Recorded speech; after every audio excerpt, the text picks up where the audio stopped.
The CDC's ban on evictions during the pandemic ends tomorrow. In a last-ditch effort, House Democrats tried but failed to extend it this evening. Then they went home for summer recess.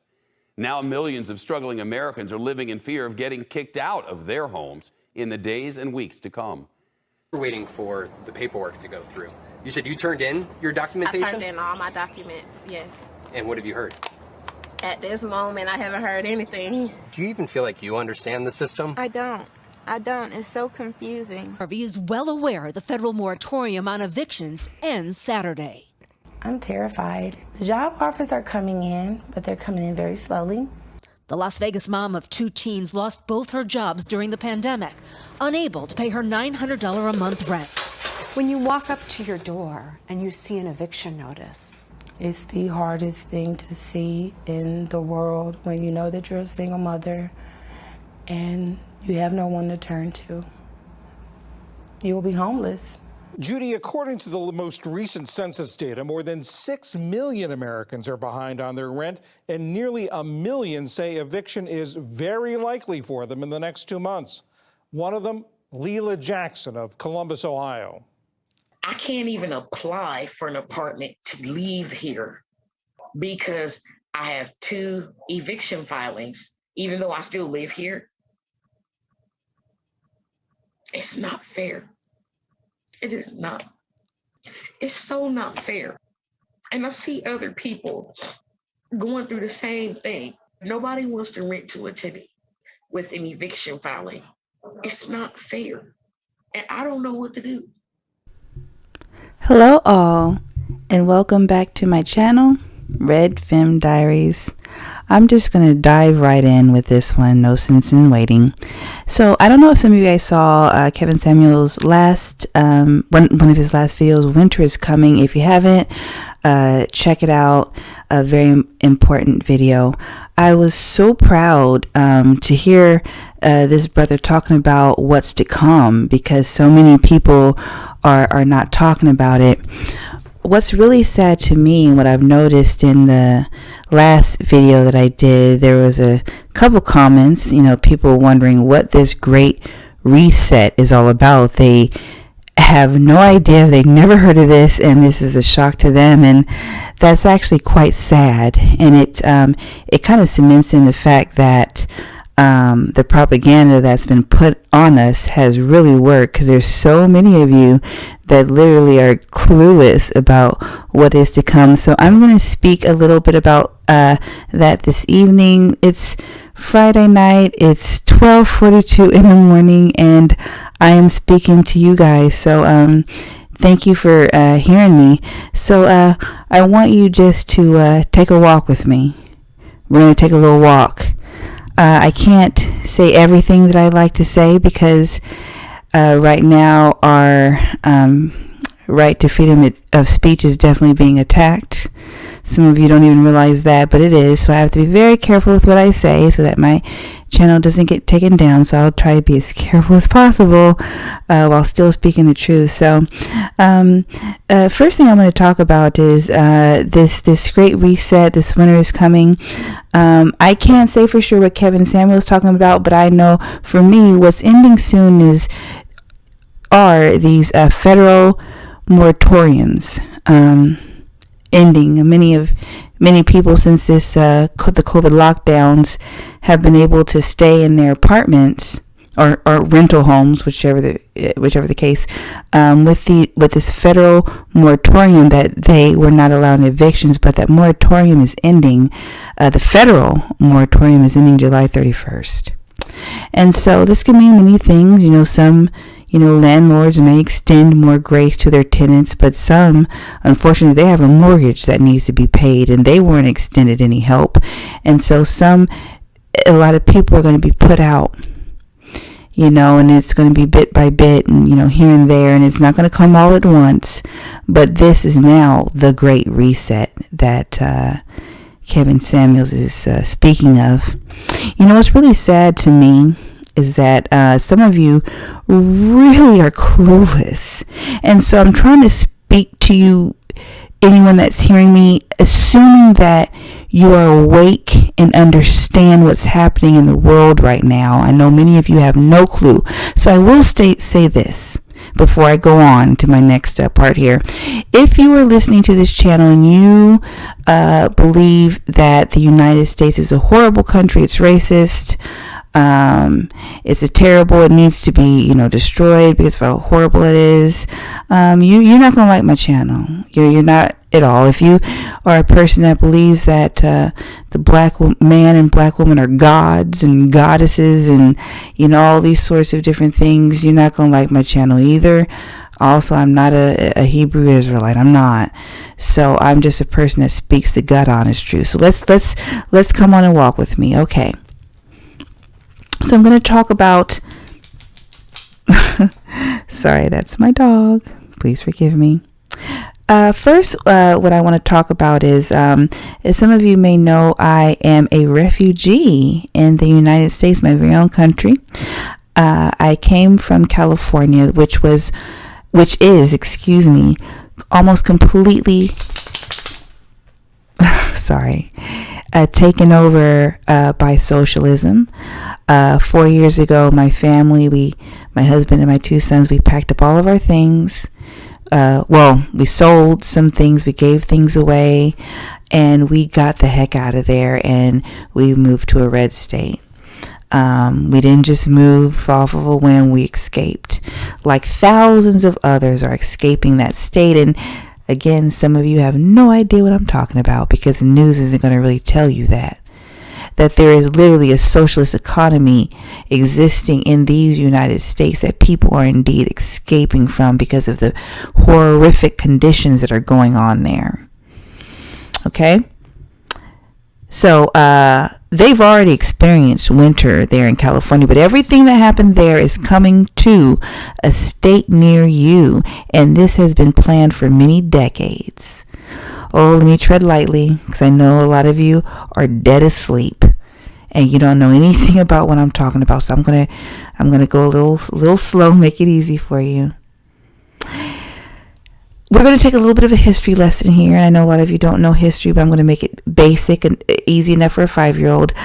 Throughout history, we've had several major wars: World War I, World War II, the Korean War, Vietnam War, Cold War, Gulf War, different wars. But the main issue in each war was that there was some power that wanted world domination. In World War I, it was the Central Powers. That was Germany, Austria, Hungary, and Turkey. They wanted to control over the world, and so the United States and its allies all kind of fight to hold that back. World War II, the main component there was Germany. If Germany had won that, we'd all be speaking German right now. But we fought against that. You have the Korean War. That's why you now have a North Korea and a South Korea. North Korea is completely engulfed by communism, and it is hell there for those people. And then you have South Korea, which America helped to free. We also had the Vietnam War, the Cold War against the Soviet Union. There's a great story in there, the taking down the Berlin Wall. So essentially, throughout history, we have always, the United States anyway, has always fought some sort of communistic power that has tried to take over and control. Okay? Let's just stop here, and I think we're going to look at a couple of definitions because I got to baby step some of you guys through this, and I understand I'm putting a lot on you. I'm speaking as I'm looking up the definition of, we're going to first look up the definition of socialism. We're going to see what that means. Okay, what does it mean? Socialism is a political and economic theory of social organization which advocates that the means of production, distribution, and exchange should be owned or regulated by the community as a whole. That sounds not too bad, right? Sounds pretty good. The community as a whole, we can all get together and own the means of production. Let's look up communism. Okay, here we go. Let's look up what communism means. Communism, a political theory derived from Karl Marx, advocating class war and leading to a society in which all property is publicly owned and each person works and is paid according to their abilities and needs, typically by the state. So when you're talking about socialism and communism, you're talking about giving up your rights and your freedoms to the state, to the government. And some people are really advocating for this. United States was unique in the fact that we didn't do it that way. We were based more on more of a capitalistic society. I'm not going to get into detail because I know people are particular. I'm doing a big overview of this to get people who have no idea of nothing some idea of what's going on. Okay, with that, so to speak, I know people say we don't really own property. So to speak, you can own property. You can start your own business. You can make it. You can move from not just the lower class, but to the middle class and sometimes the upper class. And sometimes people have moved and became the super rich. Look at Oprah Winfrey. Many people have been able to do this here, and that's why this has been considered one of the greatest countries. But now I'm going to introduce you to a person. Many knew this name back when I was coming up. The name is Nikita, I may be saying this wrong, Nikita Khrushchev. Okay? Now let me explain to you who that is. Nikita Khrushchev was a Soviet politician who served as the first secretary of the Communist Party of the Soviet Union from 1953 to 1964. Okay, so I'm going to read to you something that he said. Well, this first quote is something that people thought he said. He said, "Your children's children will live under communism. You Americans are so gullible. No, you won't accept communism outright, but we will keep feeding you small doses of socialism until you finally wake up and find you already have communism." That was what they thought he said. Here's what they said he actually said. This is a quote from him. "We can't expect the American people to jump from capitalism to communism, but we can assist their elected leaders in giving them small doses of socialism until they awaken one day to find that they have communism." Okay. Oh boy. I know. This is getting a little heavy, Red Femme Diaries. What are you doing here? Come on, we're supposed to be talking about relationships and things like that. But I can't go on unless I really address this winter is coming. And so I do want people, not just the people that have the same skin hue as me, but all people to understand what is coming. What we're living in right now, people, we're living in the crossroads of politics and religion, because what we're about to embark on is biblical. Understand that. We are literally witnessing biblical prophecy taking place. Once the United States fall, this is the last great nation of the earth. We've had many great nations. We've had, we've had the Egypt, that great nation. We had Greece. We had Rome, Medo-Persia, Europe. We've had many great nations, and the United States was one of those great nations. I know if you're still on, well, the United States isn't great, just click off the channel, unsubscribe. Just don't come here. You're not ready for this. You're still on baby food. You're not ready for this. But the United States was one of the greatest nations on earth. But Bible prophecy says that indeed, even this great nation will fall. And that is a painful, and we, ladies and gentlemen, are living in those times. Anyway, let me back off. Oh, by the way, if any of you are interested in knowing before I started this, I had another YouTube channel where I did Bible studies, and so I can tear up some scripture. So if any of you would really like to know Revelations and end time prophecy, I can definitely do a video about that, and I will break it down completely for you, how the United States is indeed in Bible prophecy. Now I want to really look at some of Khrushchev's predictions that he had for the future of the United States, and I really want us to, really look at this and think about it. He said, remember in his quote, that socialism leads to communism. So how do you create a socialistic state? which is what California was, which is what I escaped from. How do you create a socialistic state? We're going to go through 8 points. We're going to go through them quickly because I know attention spans are low. Number 1, healthcare. Control healthcare and you control the people. This is what Khrushchev said. Control healthcare, control the people. Obamacare, right? We all deserve a free healthcare. Healthcare that is controlled by the government. I don't mean to laugh, but some of you really think that it's a good idea that the government controls your health care. Right now, the government in certain places are trying to mandate that you get this COVID shot. And like I said, if you're one of those people on this channel that are still like, yeah, we need the COVID shot, it's going to save us, just click off right now and subscribe, click off. This is not for you. But basically, what you're saying is when you want your health care controlled by the government, you want the government to dictate what medications, what procedures you take and do. Do we need to remember the Tuskegee experiments? Anyway, let's move on. Number 2, gotta move forward. Number 2, poverty. If you want to create a socialistic state, you induce poverty. Increase the poverty level as high as possible. Poor people are easier to control and will not fight back if you are providing everything for them. They want you to be a victim. They want you to think yourself as a victim. They want you to think that you are being oppressed. The state and the government likes for you to be in that state because you then are easily able to manage and you fall at their whim. Let's move on. Number 3, debt. Increase the debt to an unsustainable level. That way, you are able to increase taxes, and this will produce more poverty. All these checks that we've been getting, these stimulus checks and these rental moratoriums and all these different things and PPP loans, all these things, just increasing our debt. We just are able to print out money. I don't mean to laugh, but it's so sad. I have to laugh instead of cry. Our money is going to not be worth the paper it's printed on, and you fools don't see that.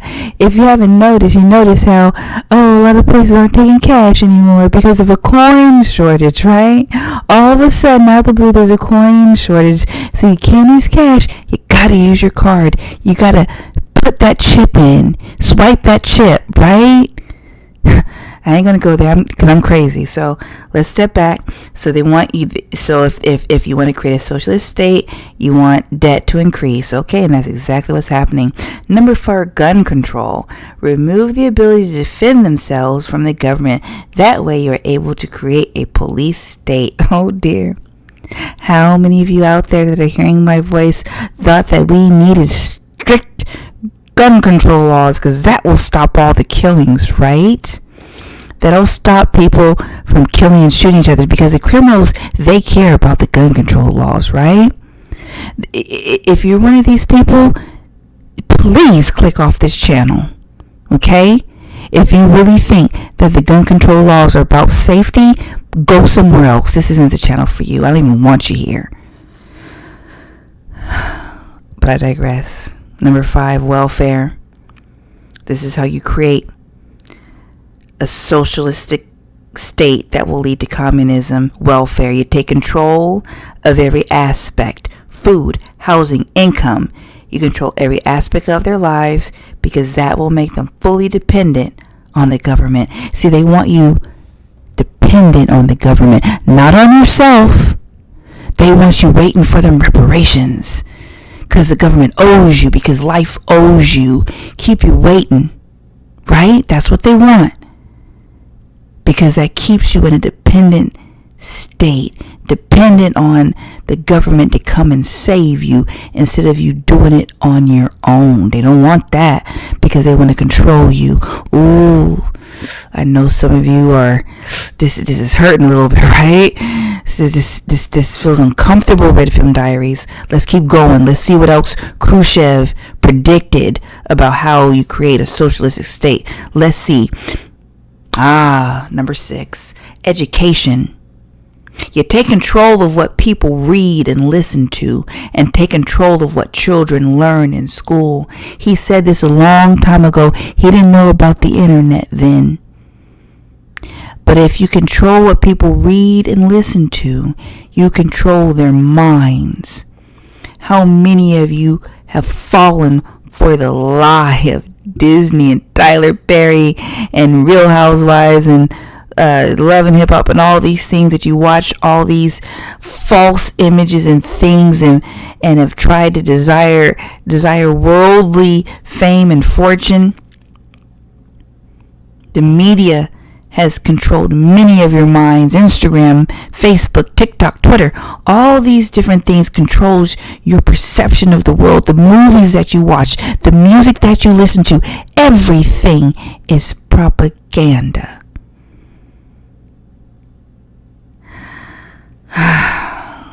But I digress. Number 7. I'm almost done. I'm going to calm down.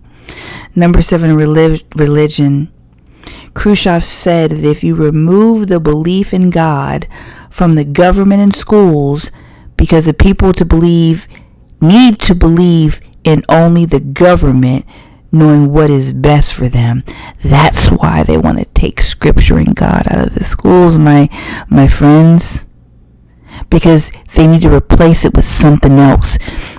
Kind of like the children of Israel. Moses went up Mount Sinai to speak to the Lord, and the people couldn't stand and be patient, so they fashioned a golden calf out of their jewels and everything, because they needed something to worship. And that's where the same history repeats itself. We need something to worship. And sometimes we worship our own lust through the things that we watch and take in, that is changing our minds and the way we think. Let's go on to number 8, and it's class warfare. Okay? Class warfare. Divide the people into the wealthy and the poor. Eliminate the middle class. This will cause more discontent, and it will be easier to tax the wealthy with the support of the poor. Wow. And it's funny because that's exactly what I left in California. There's the poor, the thousands that are on the street homeless, and then there are the super rich living side by side, and that's what they want. They want chaos and confusion. They did not want the middle class that the United States did provide. They want to keep you asleep, my friends.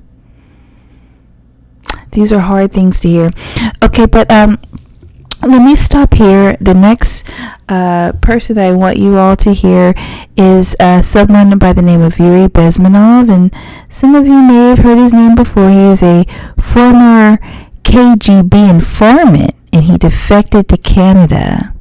So he was a former communist, and I'm going to let this video play to the end, and he's going to explain to you the process of indoctrination that you all have indeed been under. Now, we're talking a lot about the Soviet Union and this and that, but we have a new enemy that's come upon us. They're the same ones that have been buying up all the property in California. That makes it very difficult for you to buy a home there. You can't buy a home, you can't rent, so you end up on the streets. And that's China. But let's not go there just yet. So let's hear what Mr. Bezmenov has to say about how we are here to this day. I'll say this now. Thank you for listening, and please like this video, subscribe to my channel, and please support. Thank you. And this has been Red Femme Diaries. All right, Mr. Bezmenov, take it away.